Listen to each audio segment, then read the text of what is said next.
I think I'm going to stand up for broccoli first of all, because I think Jenny's description of broccoli reminded me of my school days, so someone's got to support poor broccoli in the corner. Right, okay, I am a researcher from the Public Health Department, and Jenny's first slide again, when she talked about kind of reductionism and getting things down into kind of, looking kind of more at the complexity. I think I'm definitely one of those people who falls into the reductionist camp, and that's kind of what I'm going to try and talk a little bit about in this kind of presentation here, which is kind of moving from the nutritional aspect and saying, okay, well, we've got all these different dietary scenarios. Some of them are sustainable diets, some of them are non-sustainable diets, and there's lots of different ways you can describe that kind of sustainability aspect. And then we say, okay, well, are these healthy diets? Are they not healthy diets?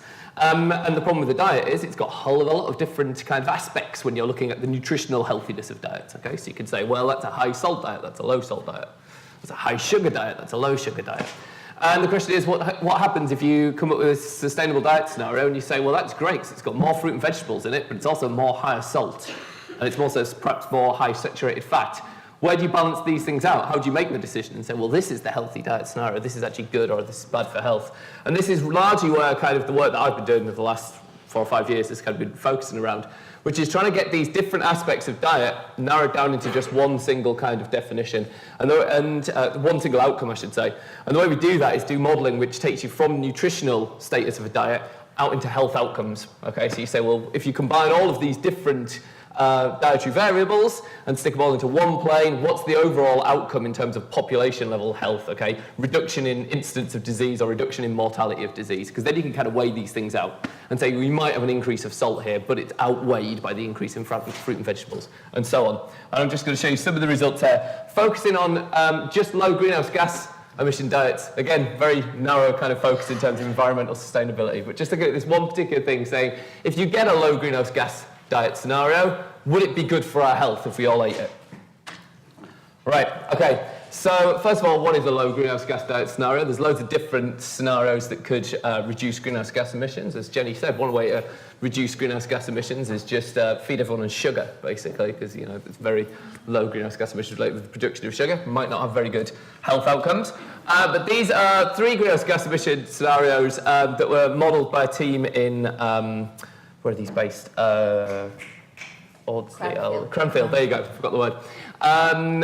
Who did this for the 4th carbon budget of the Committee on Climate Change.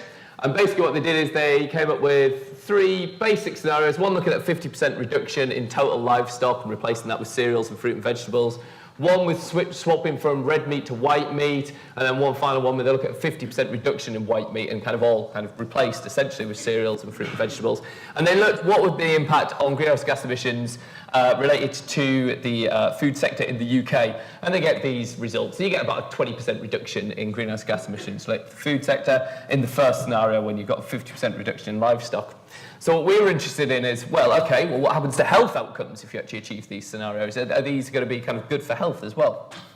And we looked at that and we kind of bunged it into our big model, which takes all of these different kind of food elements and just wraps them all up and comes and spits one thing out the end. And in this thing that this spits out at the end, it says, what happens to the total number of deaths in the UK if you change this diet, these dietary scenarios?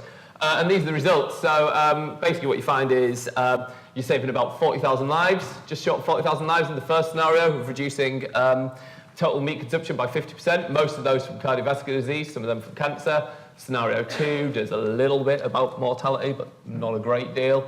Scenario 3 about reducing white meat and replacing it with fruit and vegetables does some good, but not as good as the first one of just reducing total meat. So is there agreement between these public health and climate change goals? Well, yeah, broadly there is. In this scenario, you've got the best scenario for reducing greenhouse gas emissions is also the best scenario in terms of improving mortality outcomes. And so the message kind of being okay, if you replace red meat with white meat, that's pretty good because you're going to lower your greenhouse gas emissions and you're going to have some impact on health outcomes. If you replace red meat with fruit and vegetables and cereals, yeah, that's even better. That's going really well. If you replace total meat consumption with fruit and veg and cereals, that's when you get the kind of the biggest double impact, if you like, the biggest improvement in terms of reduction in greenhouse gas emissions and improvements in health outcomes. But why is this? Why are we getting these results? Well, this is the way the kind of model breaks it all down. And what's happening really, it's not really about, in this model, about the kind of reduction in meat per se, it's about the replacement. It's about choosing the replacement with fruit and vegetables. So you get a big increase in fruit and vegetable consumption, and that's really driving what your kind of results are doing. Rather than kind of you get some positive aspects because of a change from saturated fats to polyunsaturated fats and a bit of a reduction of salt. But mainly what's going on here is big increases in fruit and vegetables. The problem there is that's kind of part of the scenario. That's kind of endogenous with the scenario that's kind of set up. So they made the rule there that if people reduce their meat consumption, they will replace it with fruit and vegetables and cereals. Will they? Yeah. Who knows? Okay? But okay, so what do we know? How do people react when they reduce fruit and vegetables? Sorry, reduce meat consumption. My central argument around this is we don't know, and we don't know it enough. And what we need consistently, what we need better evidence about is how do people react when they reduce meat consumption, okay? I think it would be challenging to do randomized controlled trials in this area, but I don't see why it's impossible to do it, and I think we need more evidence on this. All the data I'm going to show you is all from kind of observational studies, either cross-sectional studies or cohort studies, which are good, and they give us some implication of how people react when they reduce meat consumption, but they're not good enough, and I think we need better evidence in this area.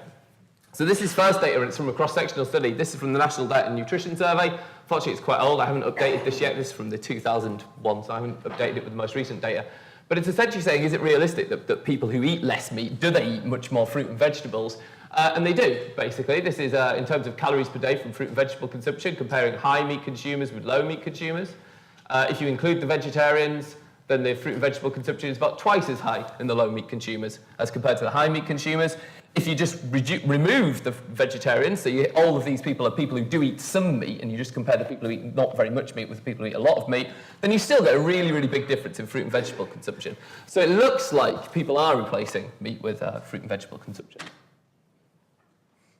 And also the modelling results that I kind of put through there all kind of go for indirect impacts of meat consumption on health, okay? So those modelling aspects say, if you reduce meat consumption, then it will have an effect on your saturated fat content in your diet. It will have an effect on the salt content in your diet. It will have an effect on the amount of fruit and vegetables that you eat. But there's no modelling there which just takes you directly from saying, this is meat consumption and relationship to health. There's much more evidence coming out, and it's coming out all the time, looking at the relationship between meat consumption and health. I've just picked one study here, which is a meta-analysis looking at the relationship between meat consumption, well, it's red meat and processed meat separately, and looking at the effect on all-cause mortality. And in line with quite a lot of other studies looking at disease-specific outcomes, it finds that both red meat and processed meat has a significant impact on your risk of all-cause mortality. I think one of the important things that this study does is it looks at the dose-response relationship between meat consumption and health outcomes. And equally what I think is very important here is that really for the first time this study basically says that any level of meat consumption increases your risk of poor health outcomes. I think previously the advice was very much kind of centered around the idea that you're all right if you eat a level of meat consumption until you start getting to excessive meat consumption, and then it starts having an impact on your health. Well, this kind of contradicts this evidence, and it says, okay, right, really at very, very small levels, well, at 0 levels of processed meat consumption, your risk starts increasing straight away. For total red meat consumption, it starts at about 10 or 15 grams per day. This is the Big Mac level, just about here. So about 25% increased risk of death per Big Mac per day, according to this paper. You have to say they have a sense of humour at Oxford. Just. Other burgers are available. But again, those studies, those meta-analyses of cohort studies, they all suffer from the same problem, which is they are comparing different cohort studies which have the same types of bias in them, so there could still easily be bias in the results of the meta-analyses. Specifically what they're doing there is they're comparing people who have actively chosen, put themselves in the group of the low meat consumers with the people who are the high meat consumers, okay, over in a different cohort. These are fundamentally different types of people, and you try and adjust away for the reasons why they're different people, but perhaps there's residual confounding there, driving the effects. There are some individual cohort studies which look at measuring diet at different time points, and then look at people who have either increased the amount of meat that they consume or reduced the amount of meat that they consumed, and look at differences in health outcomes basically on your trajectory of meat consumption. And here's one of them, which basically looked at incidence of diabetes, and what you've got here is you've got the baseline people are the people who don't change their level of meat consumption. The people down here are the people who reduce their level of meat consumption, either by a small amount or a large amount. And on the right, you've got increases in meat consumption. And they find that diabetes incidence is associated with this. So if you reduce your meat consumption, then you'll lower your chance for incident diabetes. If you increase your meat consumption, you increase your chance of incident diabetes. And this is a similar type of study. This is from the EPIC Oxford study.